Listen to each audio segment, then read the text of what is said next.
Hello, ladies and gentlemen. Welcome to another mindful episode of the Mindful Warrior podcast. That went like really down. It started out like, well, that's some shit's about to happen. Yeah. Like, welcome. Yep, exactly. Bring us back to earth. There it is. I'm Evan Britton in the studio with our brother Jed Bauer. Gandalf the Gray is here.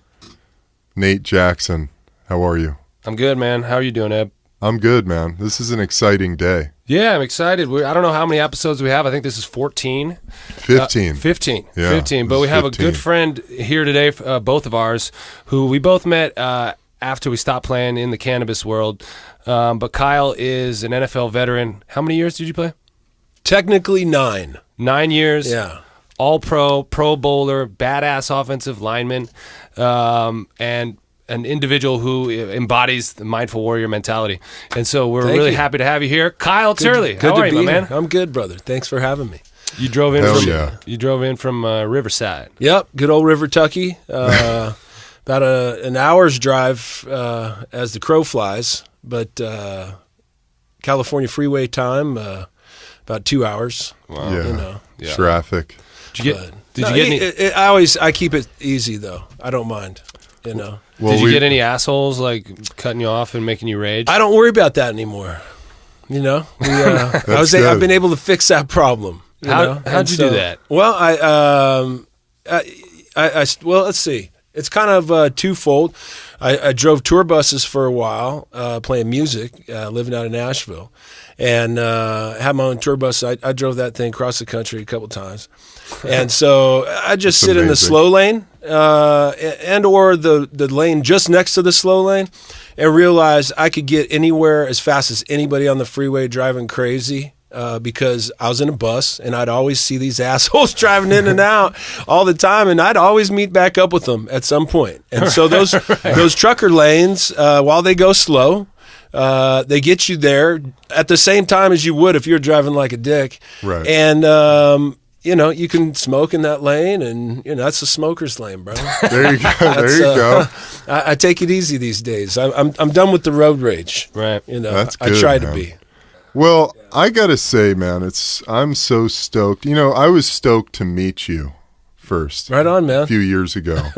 And I don't know if I've ever shared this with you, but as a young offensive lineman, watching you do what you do, the way you did it, playing for the Saints, it really galvanized my own understanding of what offensive line was all about. Being the fucking baddest motherfucker on the field, being a protector, being a guardian.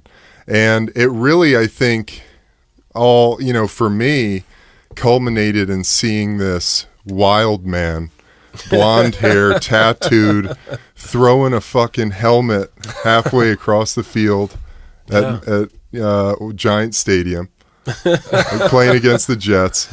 And, dude, I mean, that story was just so heroic and fucking unbelievable to me. And I was like, that's what I want to be. That's what I'm all about right there. I appreciate that, man. Well, I was first a defensive lineman. That's what I got my scholarship to play football in college as a defensive end. But then that coaching staff got fired. New coaching staff came in. Where'd you go to school? San Diego State. Right on. Okay. And you went to San Jose State, right? No, I'm from San Jose, but I went to you're from San Jose. Menlo College. Menlo, okay. Yeah. But anyway, so they fired my coaching staff. It was Marshall Falk's last year, and they brought in a new head coach, Ted Tollner. And Ted was a longtime coach in the league. You may run into him. He's I know offensive Ted. guy. You know Ted? Yeah, I know Ted. Ryan Tollner, his nephew. Yeah, agent. Yeah, he's my agent. Yeah. Oh, okay. Oh, man, really? I know him. There you Yeah, go. that's funny, man. That is fun. Well, Ryan and Bruce. Bruce, That's right. Bruce is his Ted's son. Yeah. Right.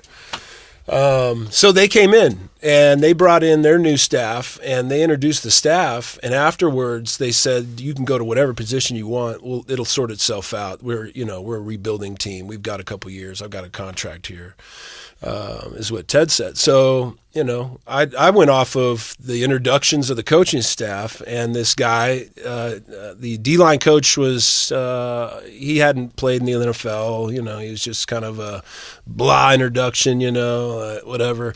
but I love defense, and so I was kind of torn.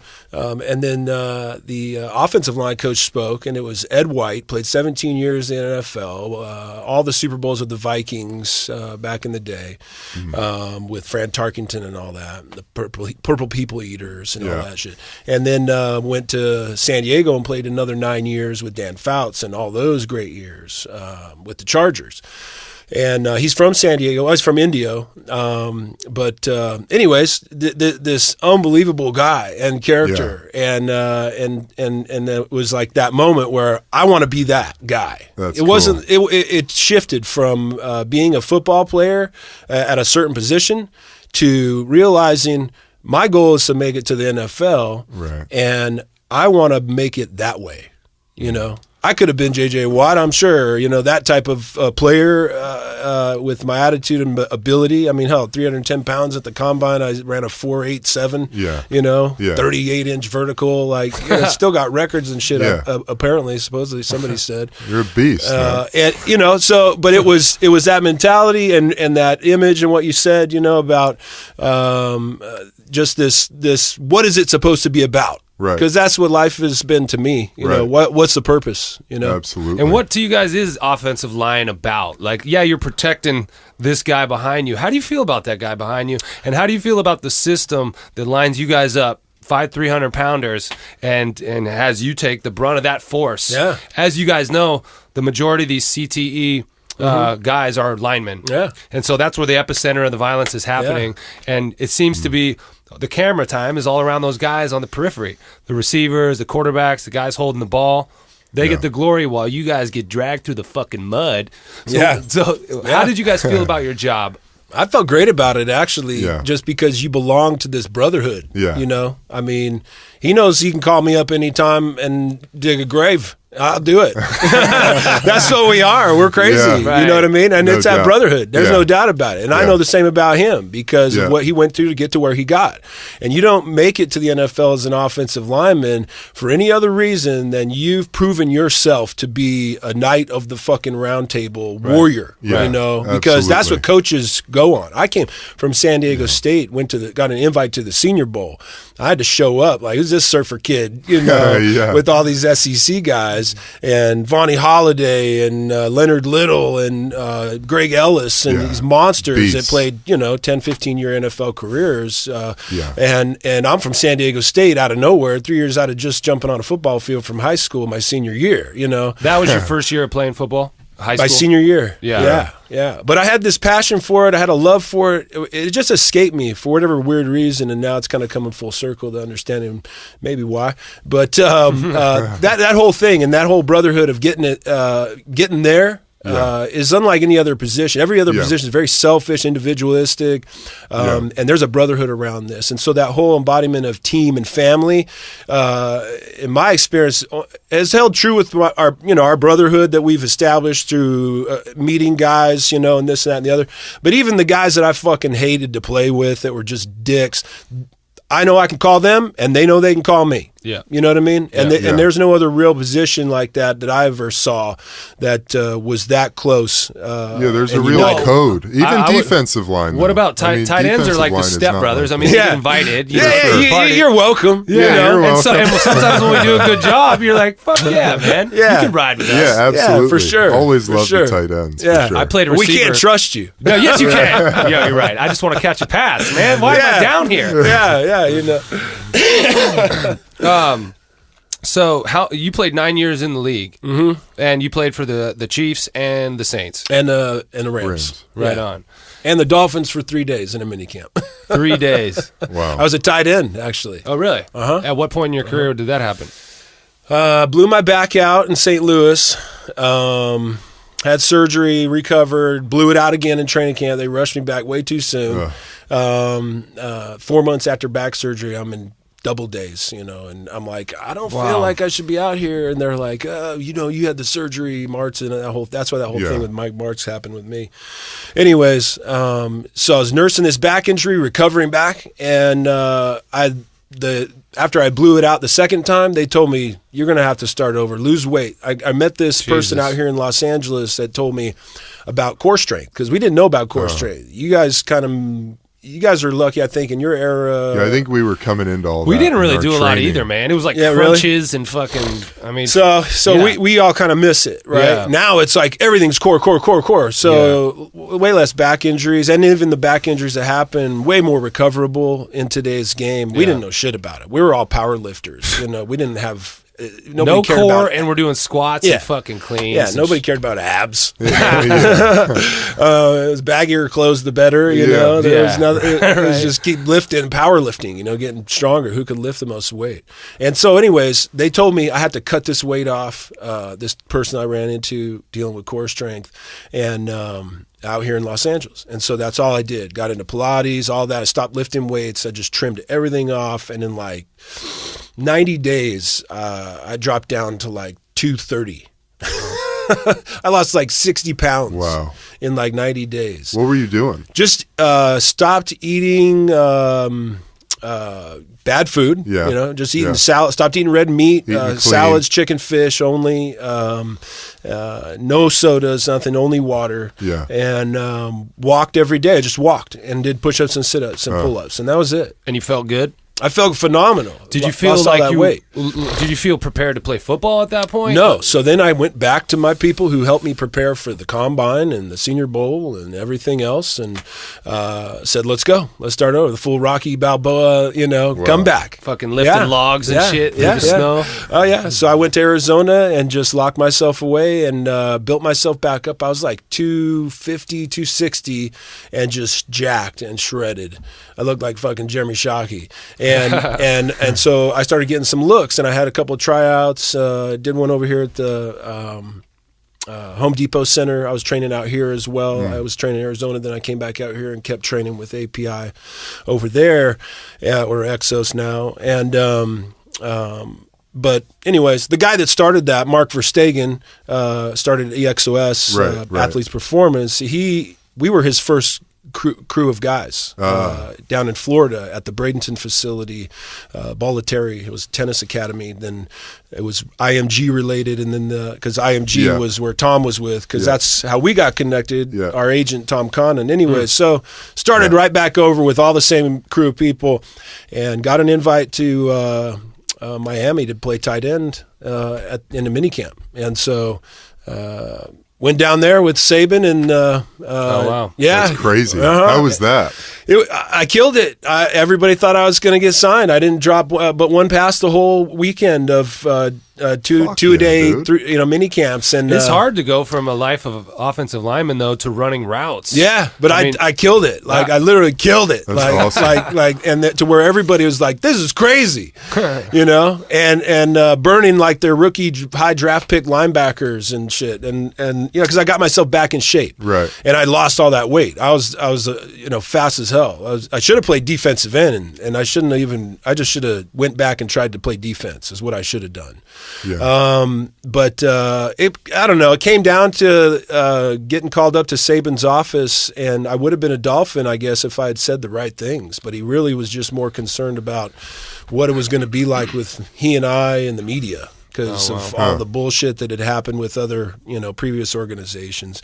You get marked, a lot my fault, a lot everybody else's fault as well. We're young, impressionable, kids really. Yeah. We have no idea of this world, and then we get thrown into it, and then we're placed in these situations where, we don't know what's going on, Yeah. And then we're dealing with these grown men who've seen it a million times, right, but can't sit there and be grown up enough to go, it's a young kid. He needs some guidance. Right. I'm gonna help this guy. He's worth it. I saw him work his ass off. No, it just comes down to this personal relationship, which, I guess was the ultimate demise of Saban in the NFL, right, and why he got sent back to college, because he couldn't deal with men. His whole program was, I'm the dictator. Yeah. You do what I say, and we can't work together unless it's my way.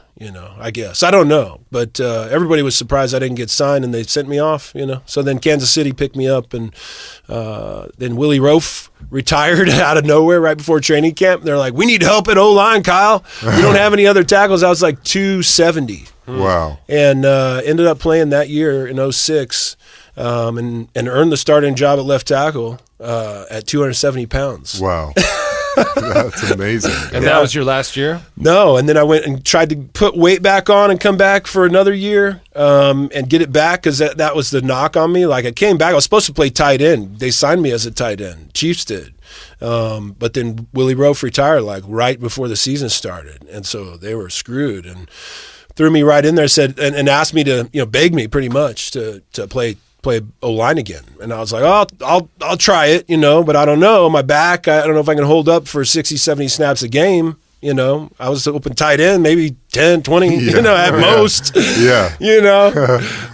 Put me in on the goal line, throw me a fade. Yeah, I was thinking, killer, I can ease my way back into this, into the league because I was still a player, I was still a baller, and could get it done in multiple positions and felt I was an asset, and I didn't want to quit, you know what I mean? Yeah. I still don't want to quit. I'm like, I'm 42. Put me in, coach. I'm ready, you know? It's crazy. That's awesome. That same thing, that self-determination that gets professional athletes onto the field and achieves them success on the way up can hinder us on the way out because we don't know when we should walk away or if we ever should walk away because we still believe in ourselves. Yeah. I believe if I go out on the field right now, I'll get open, throw me the ball, and I'll get a first down every time because I'm smarter now. Right. Now I understand my body more. Mm-hmm. But my body won't listen to me if I try that. Right. My hip will fucking break. Exactly. Explode. That's the problem. I that's exactly it. I'm every day the same way. I could go out there for one play for sure. Right. No problem. And so I guess the goal is in our lives now, the real world, trying to find a way to have an outlet for that, to find a way to burn some of that off, to satisfy our cravings in some way. Mm-hmm. You're coaching football now? You just finished? I just finished a season at Riverside Community College out in Riverside, and we killed it 10-2. My old line was just murdering people. That's awesome. Literally. Yeah. We put up some numbers, man. We had 459 yards rushing on Bakersfield. That's awesome. We had 3 other games with over 400 yards rushing. Wow. In a game. That's amazing. And and I had these guys just going downfield and just killing dude. Like no other O-line played like our O-line on film. Like, I love that. I had the whole, I'm yelling, I'm on the sidelines going, break on the ball, go get him, like get these guys fired up, just block, teaching them all the things that I was taught, That's the other part about the O-line position. You learn so many more facets of the game than I playing these other positions, I think. And so it was fun coaching and seeing what I was taught given to these guys and then them go out and do what they did. 10-2 season. A bunch of kids are going off to D1 schools now. So that's awesome. Really cool. Did it scratch that itch for you? Yeah, it did. Yeah. Coaching has been a great eye-opener as to dealing with like this whole CTE thing. Right. Because I know I got it. You got it. We all got it. We know we have it. So I've found that is the one thing that you can do that keeps you you don't have to think. You know what I mean? Right. That's the problem with us is that football and the military as well. It's PTSD. We're dealing with PTSD at the same time as we're dealing with this brain injury because we've had this, not just this injury, but this life, taken from us of regiment and we're built for this. So it's a no-brainer. It's like somebody that's really good at math, being an accountant. They go to work every day. They don't have to think about it. My wife with organization, that's her brain, and she could take a stack of papers and just go and file everything in alphabetical order in like 2 hours.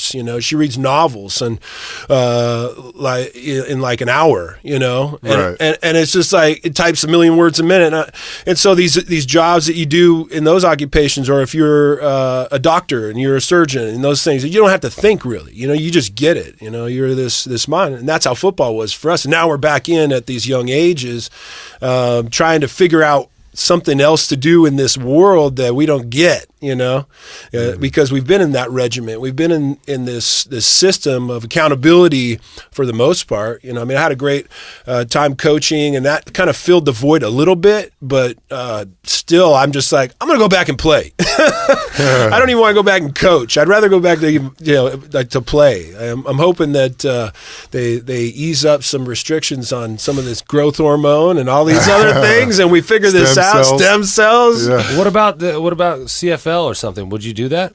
if I could get my body together, like you said, I mean, I'm ready because I train and I work out. But if I went out there to try to compete and run hard, I mean, I'm pulling hamstrings playing softball. And explode. I never pulled a hamstring in my life in the NFL. Well, ever. if you stay on the line, you probably won't because you're not going to be sprinting like that. True. You know what I mean? True. Unless you're. There's a lot of explosion, though, man. Yeah, There's but a it's lot not of like explosive. straight line, True. 40-yard dash It's type true. shit. It's true. But and two, See, us receivers who. you blow some shit out. Yeah, we're in a much harder Jeez. position. Oh, I'm sorry, buddy. Much That's more for sure. physical Kick position. Gandalf in the head.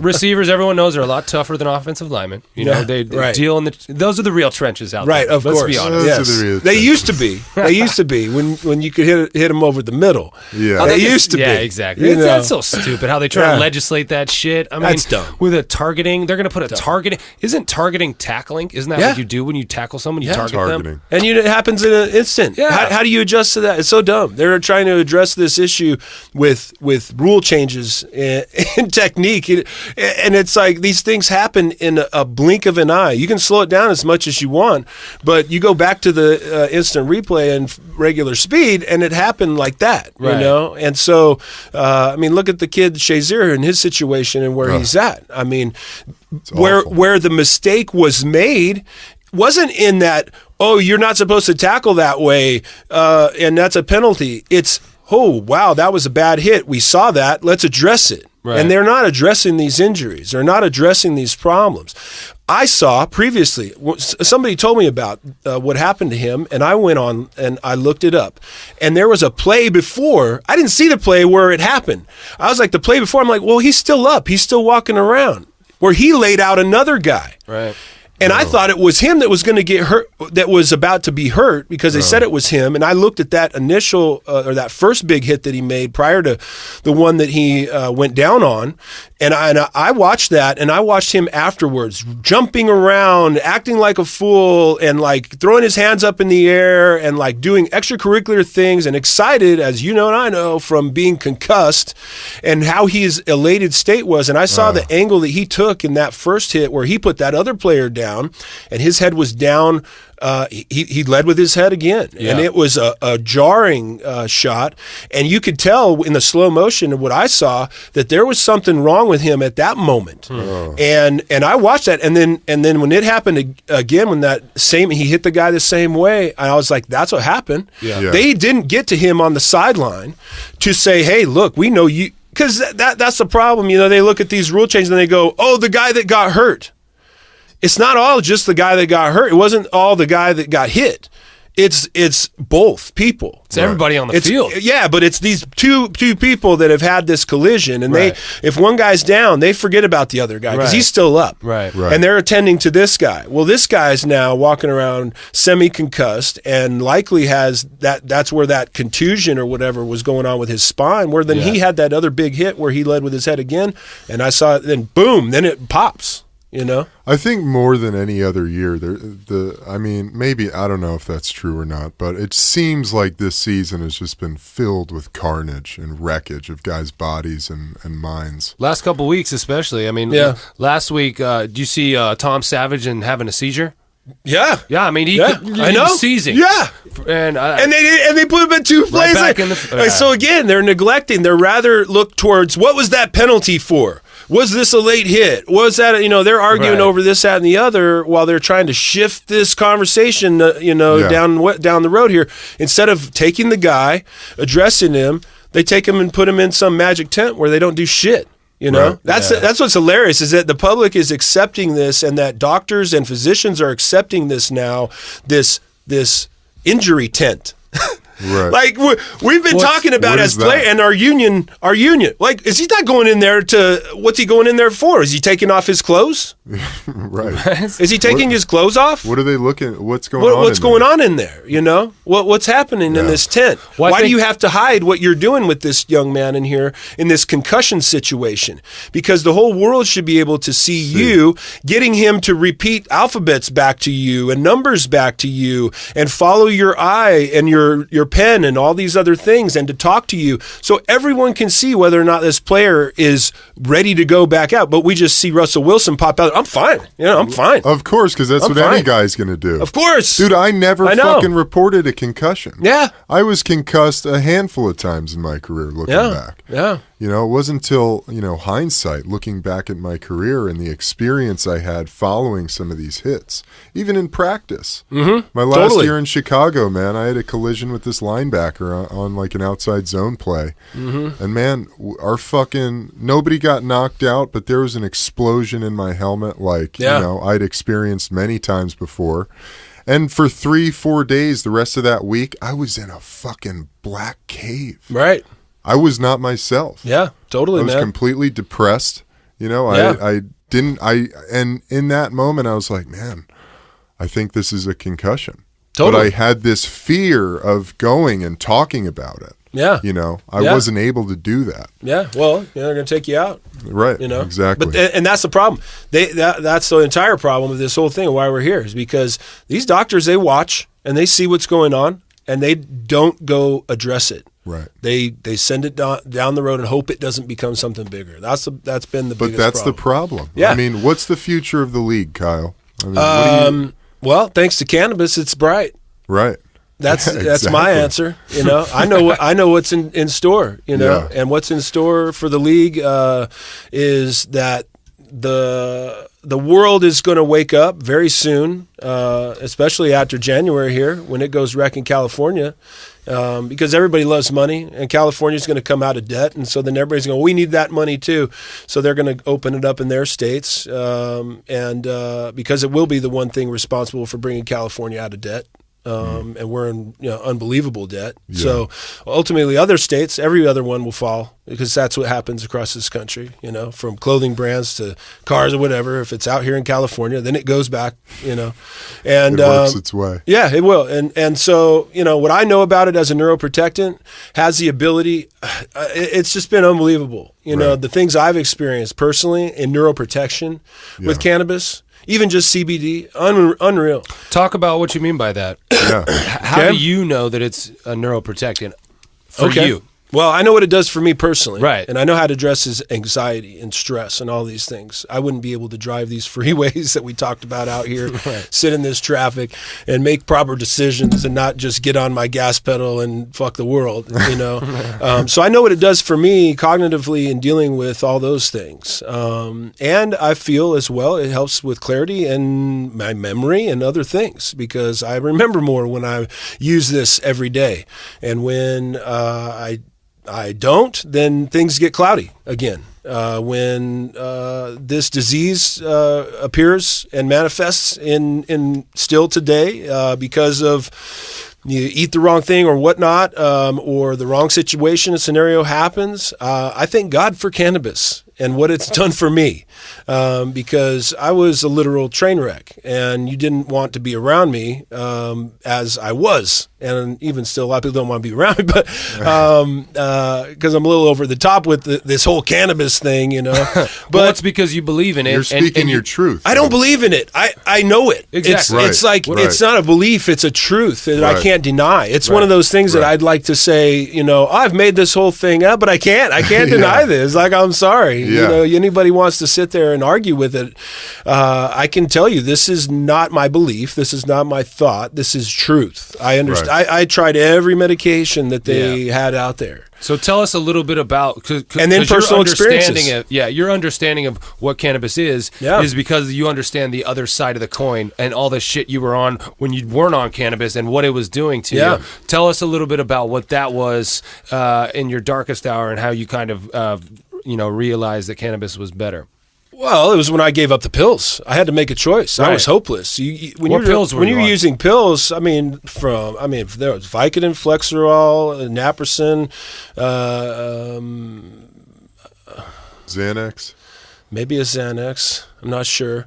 There's a painkiller, muscle relaxer, sleep aid. What was that? A Soma, Flexerol, and then Depakote, and then Wellbutrin and Zoloft. Those are introduced. On top of you're taking 4 leave here and there because of your arthritic pain.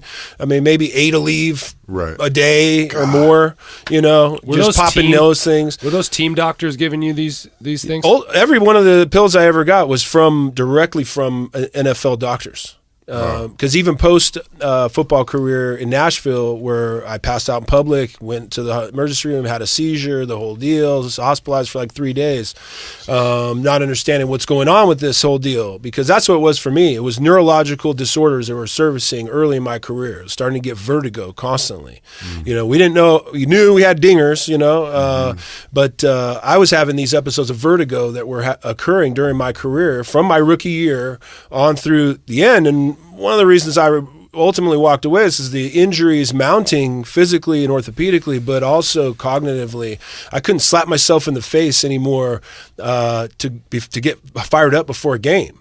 To run out to the hut. The last time I did it was when I realized, holy shit, I'm about to go out to start a football game in the NFL in a state of vertigo. Like the first series and stumbling around, like trying to, let's get it back together, because I hit myself in the head, so these things were happening. They tested me for everything under the sun other than a brain scan, which would have clearly revealed what having been knocked out in St. Louis in a game in 2003, put me in the hospital, showed, which is a large blurred mass. The hospital there was very alarmed by that, but then the general manager of the Rams came in and I was released, and I never talked to those other doctors again. Wow. And I was put back into practice that week, and the rest of that season I played, complaining of migraine headaches and all these other things and light sensitivity. And then, but didn't get knocked out again. But I had a previous marked concussion in New Orleans, which was a rare thing at that time in the late 90s or early 2000s to have a documented concussion. And they did document one for me in New Orleans. So over the hundreds that I had, which, when we go to speak about this stuff, really, he had hundreds of concussions, and everybody's like, oh, God. Like, well, but, we understand that, right. And that's the truth. There's some subconcussive blows, but I had some majors, and then those, in my opinion, were the factors of change with me cognitively. And so anyways, I know what cannabis does for me. It brought me from being suicidal, homicidal, and completely manic and hopeless with life, trying to live in this world of a beautiful wife and kids and money and all these other things, but I'm depressed all the time and have all these crazy fucking thoughts of literally like stabbing my fucking family and like, visions and dreams and crazy fuckingness, right? And then as I got away from all the pills, I didn't have those anymore. And so going back to those bottles and realizing that this side effect, that side effect, hallucinations, suicidal thoughts and tendencies, all these other things. I didn't look at that fine print, because they were telling me this was what could help me. And and you glance at it and you go, whatever, but then it starts to work a little bit and you hope and you trust and, used cannabis here and there. But then when we moved back to California, I realized here's my opportunity because, wasn't working. Even going and trying to find strains of marijuana and better marijuana, that was only, helping me to defeat these negative things that were continuing to mount. And I found myself at rehab centers and continuing to go see psychologists and neurologists and, just at a loss for my health and what was going on, because otherwise I'm as healthy as it gets, if I put a month of dedication into training with the right people, I could go back to play in the NFL right now. I could earn my spot on the team. I don't know if I could sustain and, make it through. Again, it might be another 6-game season, but I'll get in there and I'll fuck some people up, so, and win a starting job. I know I could do that type of shit. just because I know my body and I know my abilities. But that doesn't change. That wasn't changing, what's going on neurologically. And what was going on was I was aging, and that's what's happening. Our brains are aging. We're sitting here right now. I'm 42. How old are you? 38. 38. 30. 30. But we're relatively close in brain age, because of the damage we've done. Right. And that's the reality of this disease. And where I know it for a fact as a neuroprotectant is where I've sent CBD to people in traumatic brain injury situations. And that shit is true. I got this kid out in the Valley who's a professional boxer, signed by Rock Nation, Jay-Z's fight deal and everything. Killer, up and coming, rising young boxer from the Inland Empire. And he got knocked unconscious in a fight in Iowa. It was about 6 months ago or maybe a year ago. I'm not sure. No, it's probably only about 6 months ago. And this was on the main feed on Yahoo one morning as I get up and check the news. And I'm sitting there and I'm looking at this. I'm like, man, I got to get to this dude somehow, make sure this guy's got CBD. And I reached out on his social media, just hoping, somebody's managing his account, not him, likely, usually that's the case. And somebody responded, his friend or his brother. And so ultimately was able to get an address and send him some CBD. Told him, hey, look, man, I'm not trying to sell you nothing. This is my company, but I started this because I know what this does, and I'm trying to take this, what I know is a great source, to give to people, because this stuff works, and it can help you get out pills. It can help you with neuroprotection, all these other things. But I know it to be an unbelievable neuroprotectant in situations like that, because I had the opportunity to sit down and talk to the guy who's been studying it for 40 years or more and being paid by our government to do so over in Israel, that Raphael Meshulam guy. Right. And I sat down in front of him, and he said, this works across the board, 100% in traumatic brain injury situations. It's amazing. You're saying the U.S. government pays him to do research? He's been funded by the National Institute of Health for over 40 years on his research for cannabis. Wow. Yeah. And so I sent this bottle of CBD to his brother or cousin or friend, whatever. And I said, take it to the doctors in Iowa, or whatever, and just let them know what this is. Have them do their own research. I'm not trying to sell you on nothing. I'm not trying to get you to give your brother or some, or anything that's going to fuck him up, or, just trust me. Just give this to the doctors. Ask them what they think. He said, so I don't hear from him, right, for a while. And then I'm watching the feeds. I hear he did a first brain surgery. He's still in a coma. Did a second brain surgery, still in a coma. And then all of a sudden, shortly after that second brain surgery, still in a coma report, it comes that he's out of his coma, and he's on his way back. And then he was shortly released because he was doing so well. A few days later, fly back to California. So I'm in Las Vegas not too long ago, and I was speaking at a cannabis event out there, and going around and promoting some of my product I have in some stores out there. And I get this call, and it's this guy's brother, right? And he calls me and he says, hey man, I just want you to know that you saved my brother's life. And I'm like, no man, I didn't. I'm like, God did. I'm just this messenger, and I know what this does. And I'm like, what happened? And he said, after the second brain surgery, the doctors came and told him he's going to be a vegetable at best, and he might need other brain surgeries. And he said, the doctors told me about the cannabis when I first went to him after the first brain surgery. They said, we're not going to give that to him. There's nothing that we're not doing that he can have done for him. Just trust that we're doing the right things and doing everything we can possibly do for him right now to save your brother. And so don't give this to him. They told him not to give it to him. They gave it back to him, and they wouldn't use it. And he said after the second brain surgery, and they gave the family that notification that he's about to be a vegetable at best. Jesus. And you guys might have to be considering pulling the plug here. Wow.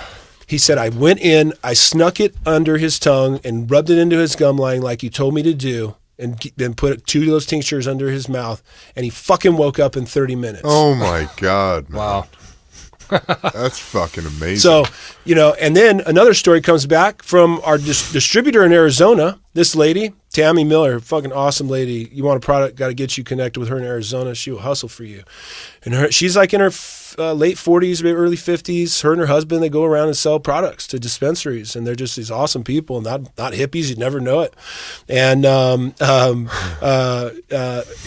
these other states, it's it's still this crazy thing. We're stoners, And anyway, so her father, 70-something years old, got no helmet, a longtime rider, and wrecked his motorcycle. Somebody crashed into him. Massive traumatic brain injury. And she said that when she went into the emergency room, and this was just a little bit before that happened to the boxer kid, they told her, look, he's horrible traumatic brain injury. His brain's in a bad state. It's swelling, and we don't know what's going on right now. We're going to have to go into a brain surgery here potentially, and he's in a coma. We don't know if he's ever going to come out. And she told him straight up right from the beginning, no, you're not going to go into brain surgery. You're going to let him stabilize. He's been taking CBD for over a year now, and I know that his brain is going to stabilize, and he will come out of his coma. And because she was saying that they were about to operate for some kind of vague reason, and that there was an option, a choice for her to say that, and she opted not to do it. And they're like, ma'am, he's come in with a worse traumatic brain injury than two other patients that we've had come in today that have had multiple brain surgeries. And it's not to the point we need to do a brain surgery right now, but we believe it's going to get there. And so we need to know what you want to do here or something. I can't remember exactly, but she said she straight up told him, don't do this. And he stabilized and came out of his coma after she put it under his tongue when the doctors left too. Wow. It's amazing. It is, man. It's real. There's no doubt about it. It's just real. It's like you said, man. It's not like a belief. It's just a truth. Yeah. End of the day. And so you're doing some lobbying right now in Washington, or at least you have. Yeah. And you're spreading this message. Are those the stories you just told us? Were you able to tell these to these Washington lawmakers? I mean, do they listen? Are they receptive to this stuff? Because you were talking earlier about, hey, it's only a matter of time. Yeah. All the states are going to fall. The NFL is going to follow suit. What is still federally illegal, and we still have an administration in there that is probably quick on the trigger finger when it comes to social issues and pushing those buttons. Yeah. So that contrast, what's your feel there? I mean, is there room for this in Washington? Yeah, there is actually, because there's some great congressmen that I met that are pushing for some big things to change across the country for everybody. As far as CBD is concerned, especially, went there and you're talking to some of these guys and they're like, blah, blah, blah, I'll tell you what I am for. I'm for this Charlotte's Web thing. And you're just like, really? You're for skinny guys in Colorado wearing skinny jeans taking pictures of themselves? I don't get it. I'm like, this is CBD, okay? This is cannabis. This is cannabidiol. You're not for Charlotte's Web and the Stanley Brothers, okay? Right. Let's educate ourselves and all these things, So we did some good educating, That's awesome. And some of these guys were really receptive. Even the ones that weren't, from your personal story, your truth, that you can speak to them and tell them, hey, look, man, I mean, I ran into Scalise from Louisiana. Oh, yeah. He was a guy who got shot at the softball tournament. And so, we kind of had this cool moment, and I'd never met him before, but, he's from Louisiana, and there's a bond there with, that's, the best team I ever played for just because of the fan base.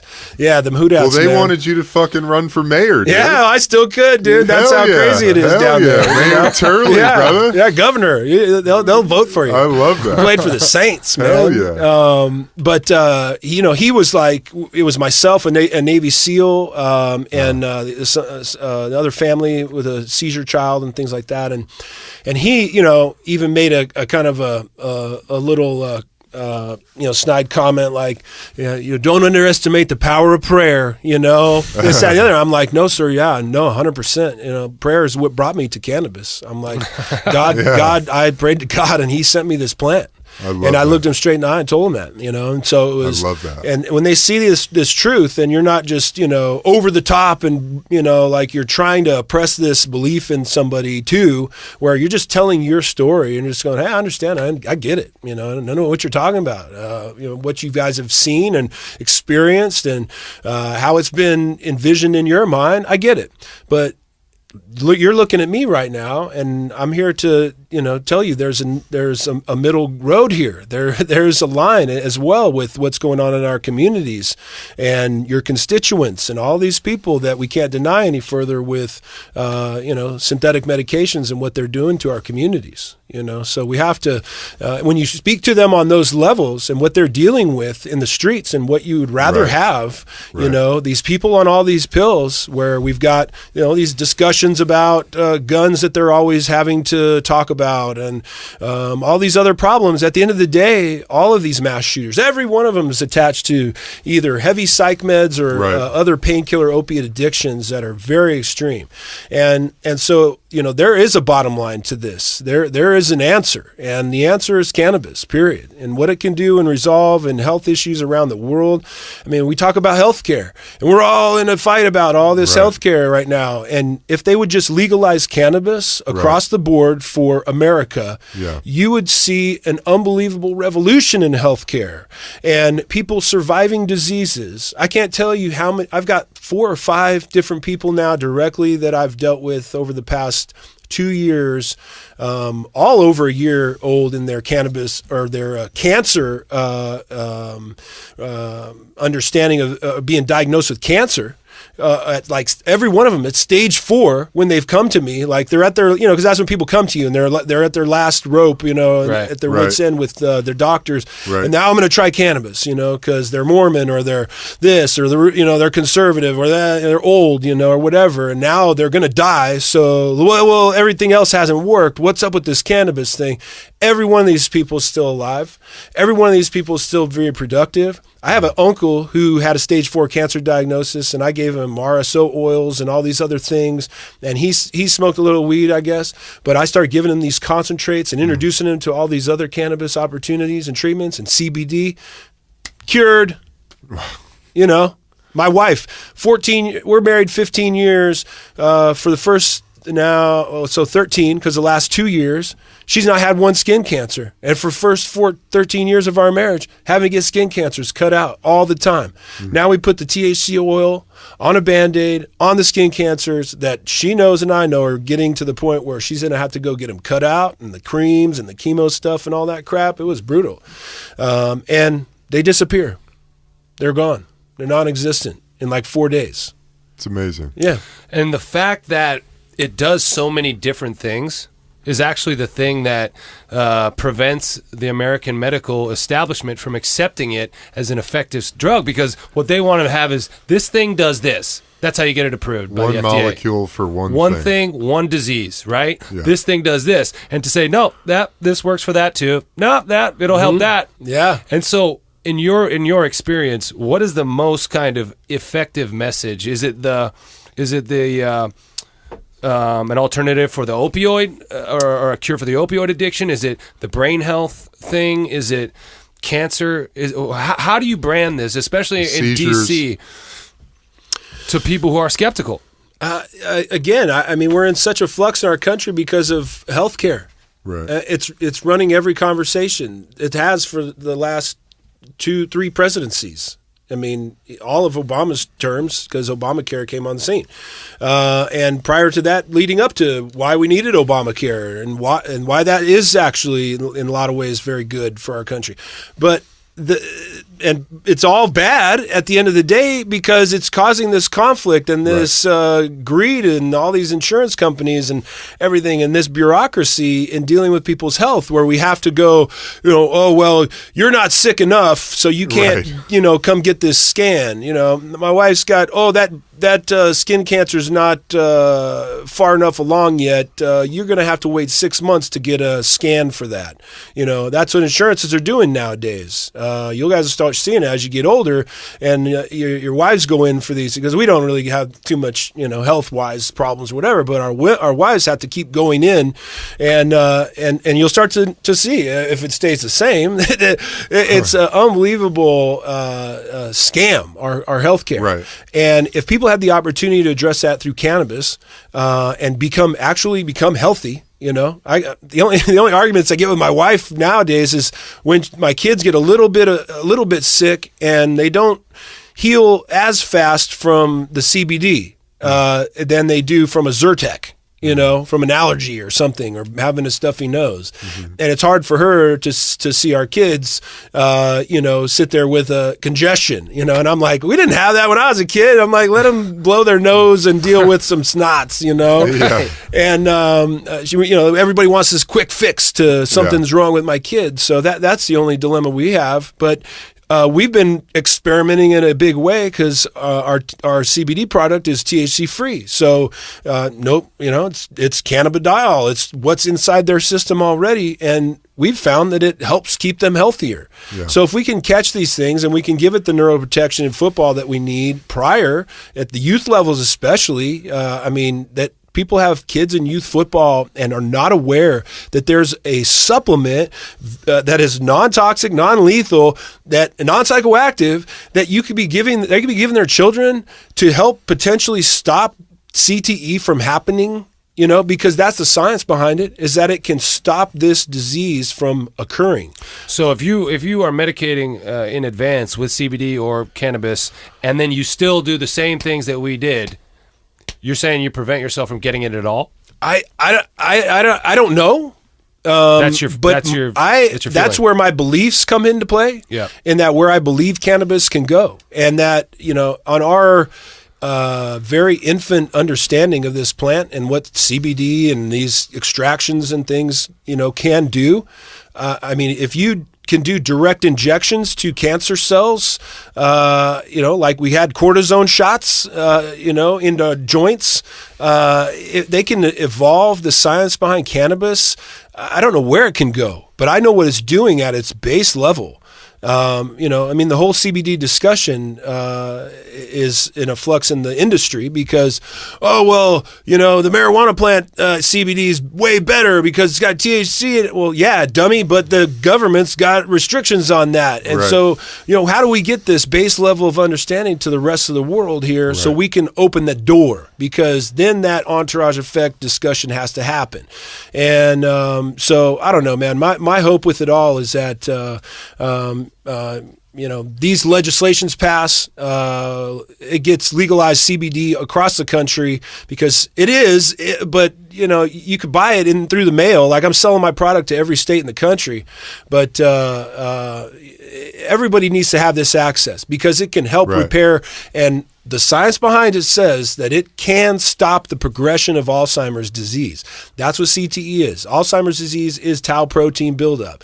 And that tau protein is what we're giving ourselves in these collisions. And if we can get it at the youth level, I don't like youth football. I don't think kids should be playing it. Yeah. I think it is a form of child abuse in the knowledge that we have about it, as Dr. Omala is now going around saying.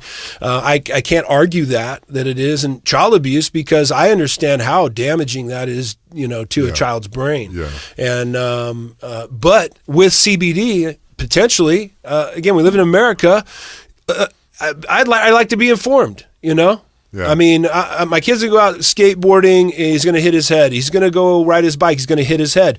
It's life. You hit your head, and that's where we've gone wrong here. Is not addressing what's going on with our head. We have a solution for when we hurt our shoulders, our knees, we ice it, we, have anti-inflammatories and all these other things and rubs and whatnot. And we have nothing for our brains but these synthetic chemicals that should never be given to a traumatic brain injury because of the side effects mentally and psychologically that occur. And I experience those a great deal. So anyways, I truly believe that you can potentially resolve this brain injury with the right forms of cannabis at the right moments and right times. That's its power. Let me ask you, as a kid, or for the kids, whose parents might not feel comfortable giving them daily dosages or weekly dosages in advance of a brain injury, like you just described, after a kid does get a brain injury, is that at that point they can administer the CBD after the fact, and that'll help heal it, right? Yeah, it'll help. But you're saying it's got to be in there already. If you give it before, then you've got neuroprotection, and that's what the science speaks to. Right. You know, if you give your brain this neuroprotection, you're putting another football helmet on their brain. Second helmet. Yeah, exactly. Already prepared, you know, to deal with this injury, and then it goes to work immediately. When this occurs, whenever these injuries occur. In the studies on cannabis and curing cancer, they don't say it goes to kill the cancer. The cancer kills itself. Right. And so there's this discussion and this conversation going on inside your body, of your body dealing with itself and its regulatory systems and how it balances you out in your endocannabinoid system, in your immune system, in your central nervous system. Cannabis speaks directly to those. It's like the cannabis is a hostage negotiator. Exactly. It goes in there and is like, man, you don't want to do this, man. That's what they It's say. all good, You don't wanna do guys. that. That's what I've read. I heard these doctors. All these doctors said they observed the cancer they injected it into these cultures or whatever, and saw that this cannabis was going and surrounding the cancer, and it was as if they were having a conversation. Wow. And ultimately, their theory on it, I was on YouTube, I can't remember what it was, and this doctor was saying their theory was that it was just they came to an understanding. You're going to kill the rest of us. Like, we're all going to die because of you. If you don't kill yourself, if you don't, take care of the problem here, then we're not going to do anything about it. They're just a negotiator almost. It's not the cannabis is going to kill it. It ultimately convinces this cancer that for the betterment of the body, it has to die. Wow. It's fucking profound.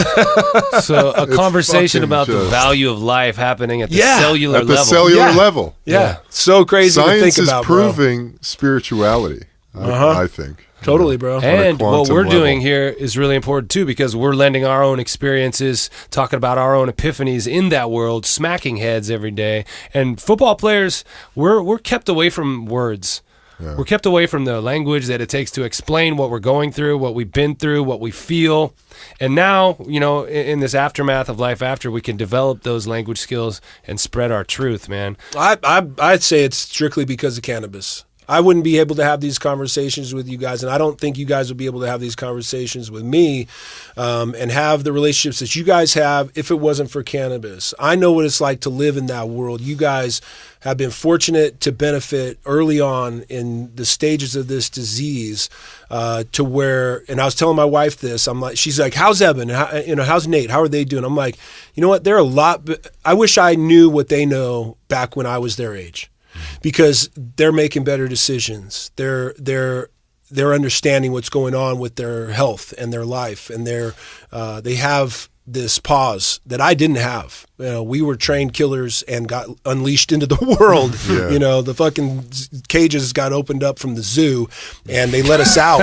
And we're running the streets, and that was what was happening to us. And that's why I say it's going to save football, because if I knew what I know now, and I took it back to when I was first starting to play football and my understanding of this and how to use this, that I could have stayed away from all those pills, I'd still be playing football today.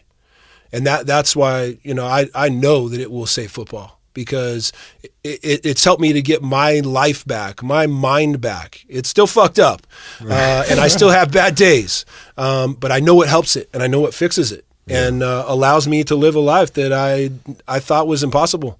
And so, It's amazing. anyway. Yeah. Wow. Thank you Powerful. for coming, man. Yeah, man. And sharing. Thanks your for story. having me. Do you want to tell us what you're working on? Any social media handles? Anything you want to plug that our audience Your can? products. Sure. I mean, I'm out there. I've always put it out there since day one. So, I'm on Instagram and Twitter and all that, Kyle Turley. And then company I started, NeuroArmor, neuroarmor.com, ARMOUR.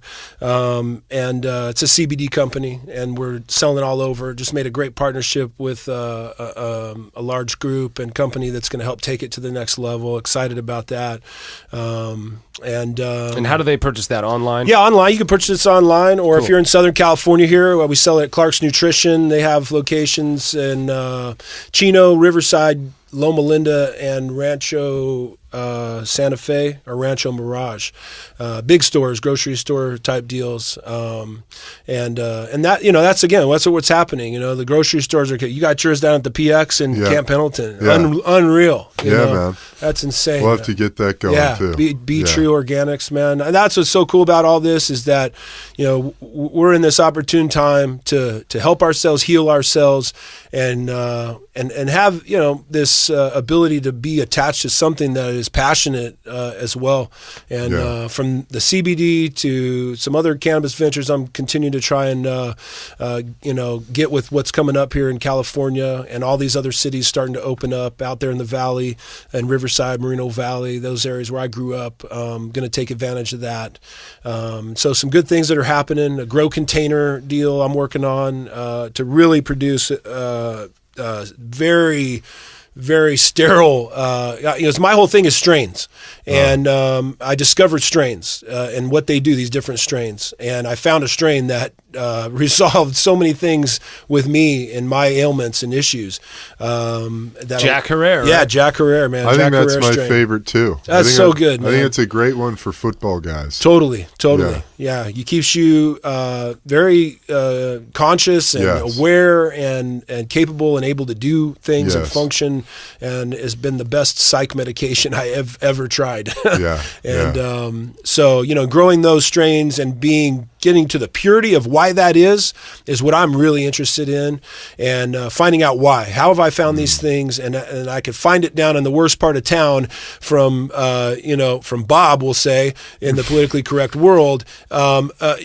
What can we do with this? And so I'm always trying to innovate and getting with the best people and working with CBD or grow container business to try and really break it down and get the most purest product that can be consistent and understanding.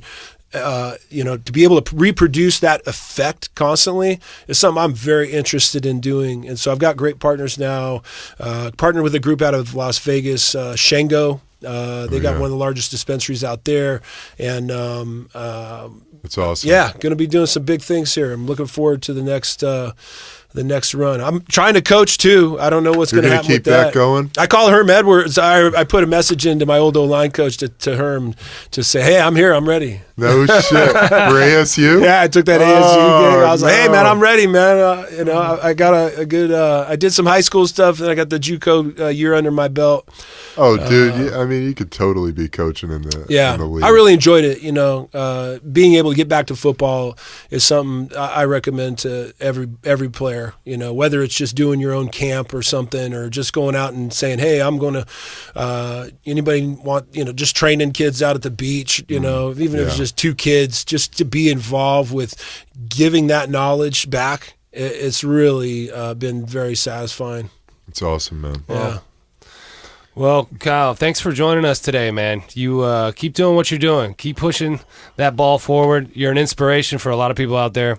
Thank you, us brother. included, man. It's awesome. I appreciate it. Yeah, Thank you guys for coming. Come back and see us another time. Yeah, we're gonna have to. Got a jam, man. Yeah. That would gotta be play sick. you guys out. Right on. Yeah. All right, everybody. Hey, you've been listening to the Mindful Warrior podcast. Does that guitar work? I'll play you a song on the way out. Yeah. Is that tuned up? There you go. There we go. All right, here we go. Love it. Here we are. Well, football is a sport of kings. It sure as hell better than diamond rings. But if flying helmets ain't what they want from me, I'll sit right back and sing about my football days in New Orleans. Ow! Well, fuck the NFL. Hey. 'Cause I wore their shield on my chest. But when I couldn't go anymore, well, they fucked me like the rest. Show did. Woo! And fuck the union, they don't give a damn. Well, they'd rather kick it back on Uncle Sam. Yeah! Well, fuck Jerry Jones. 'Cause I want to be a cowboy. But he'd rather have crooks from video games like Pac-Man and Fire the Great Tom Landry. Yeah. And fuck Mike Martz, never liked him anyway. Should have stayed in New Orleans, wearing a fleur-de-lis. Aye, football is sport of king, and sure as hell better than diamond rings. But if flying helmets ain't what they want from me, I'll sit right back and sing about my football days right here from the Mindful Warrior podcast. All right. In California. Where are we? In Venice, California. Yeah. That's right. That was awesome. Thank you, guys. Thank you. Right on, Thank man. you. Appreciate it. Good to be here. Awesome. We'll do it again soon. Hell yeah. Thanks for listening to the Mindful Warrior podcast, brought to you by Athletes for Care, a health and wellness resource for athletes of all ages. Don't miss out on Nate's books, Slow Getting Up and Fantasy Man. Be sure to check out BringTheHurt.com, a pain advocacy platform dedicated to alternative healing practices. Visit BeTrueOrganics.com for all of your CBD needs. Use promo code BRITAIN, all caps 10, for a 10% off discount.